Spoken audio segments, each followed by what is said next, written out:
Part 2. Adam, Eve, Cain, Abel, and Noah.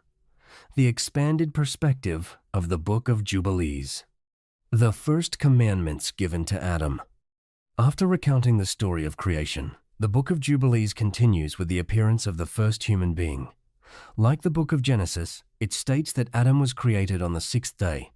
However, from this point onward, the narrative begins to include many details that are absent from the familiar biblical account. According to the Book of Jubilees, immediately after Adam was created, God not only breathed life into him, but also entrusted him with the first divine instructions, teaching humanity how to live in holiness.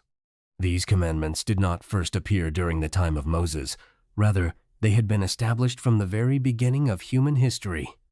One particularly distinctive feature of this account is that the transmission of these commandments was not solely a direct conversation between God and Adam. The angels also played an important role as instructors, explaining the meaning of God's laws and helping humanity understand the principles of heaven.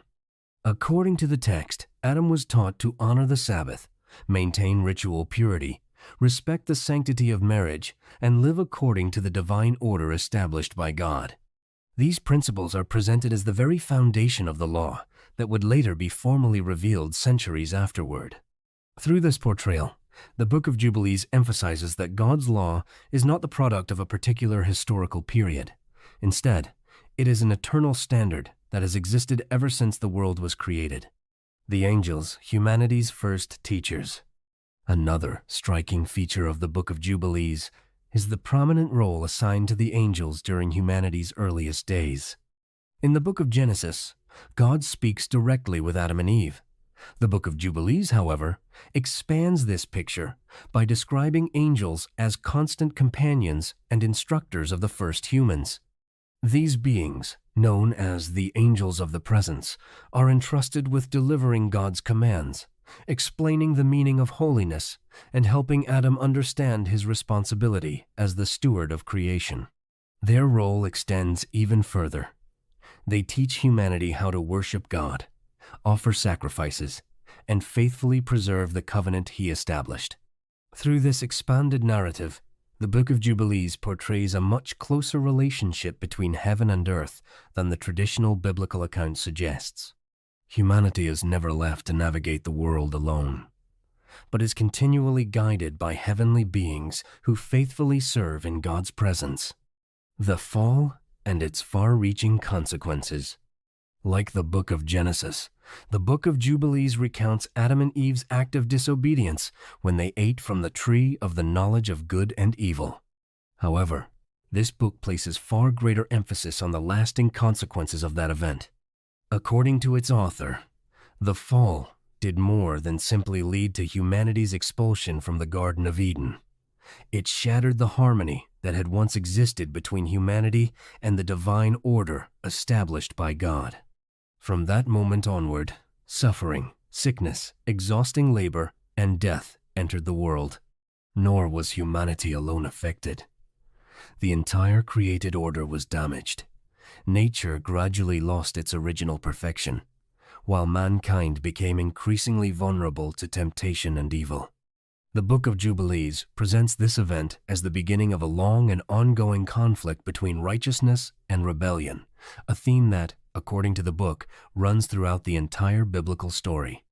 Unlike Genesis, which primarily focuses on humanity's immediate punishment, Jubilees interprets the fall as a cosmic turning point whose effects extended to every aspect of creation. Humanity's broken relationship with God disrupted not only human life, but also the spiritual order woven into the universe itself. From this perspective, the history that follows is understood as the unfolding struggle to restore the divine order that was fractured in Eden, a struggle that continues through the generations of Cain, Abel, Noah, the patriarchs, and ultimately, the people of Israel. This expanded interpretation sets the stage for the remainder of the Book of Jubilees, where every major event in biblical history is viewed as part of God's ongoing plan to restore his creation and reaffirm his covenant with humanity. Cain and Abel, the beginning of sin in human society. Following the events in the Garden of Eden, the narrative turns to humanity's first generation. Like the Book of Genesis, the Book of Jubilees recounts that both Cain and Abel presented offerings to God. Yet, only Abel's sacrifice was accepted. Consumed by jealousy, Cain allowed bitterness to grow in his heart until it ultimately drove him to murder his own brother. According to the Book of Jubilees, this was far more than the first recorded homicide in human history. It marked the first open rebellion against the divine laws that God had established from the very beginning of creation. Cain's sin is portrayed as the starting point of humanity's moral corruption. The blood of an innocent man became a testimony against mankind's rebellion before God.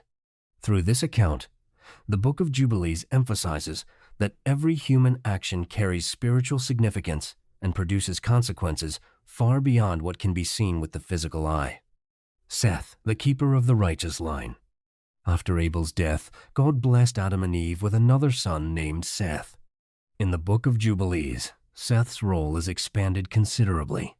He's not merely presented as Abel's replacement, but as the guardian of God's covenant on earth.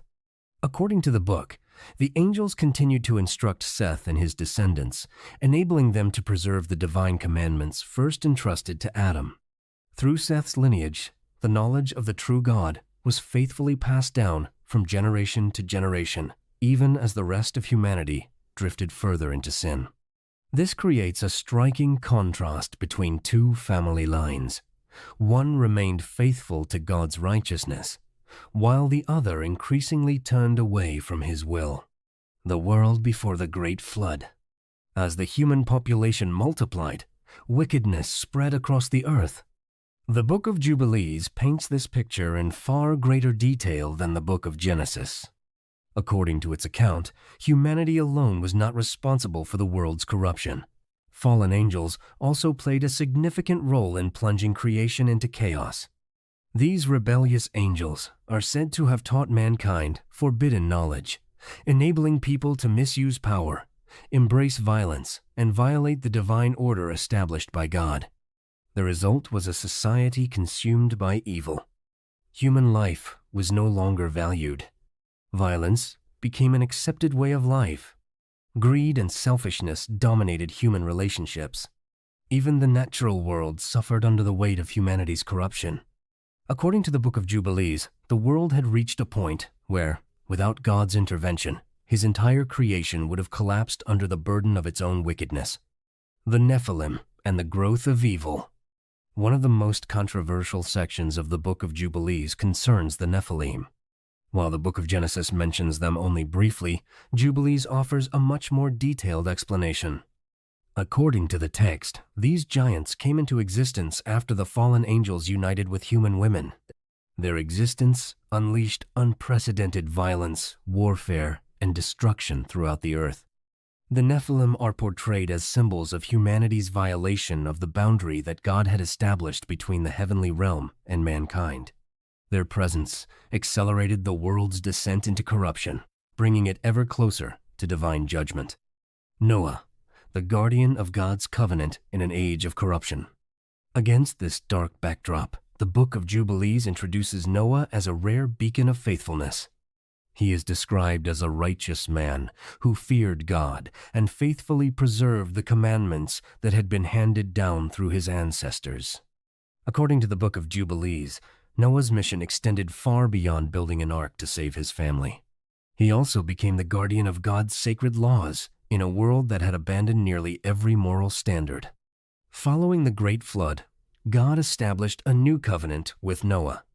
In addition to his promise never again to destroy the earth by floodwaters, this covenant included detailed instructions concerning ritual purity, sacrificial worship, and the way humanity should live in order to remain in fellowship with its Creator.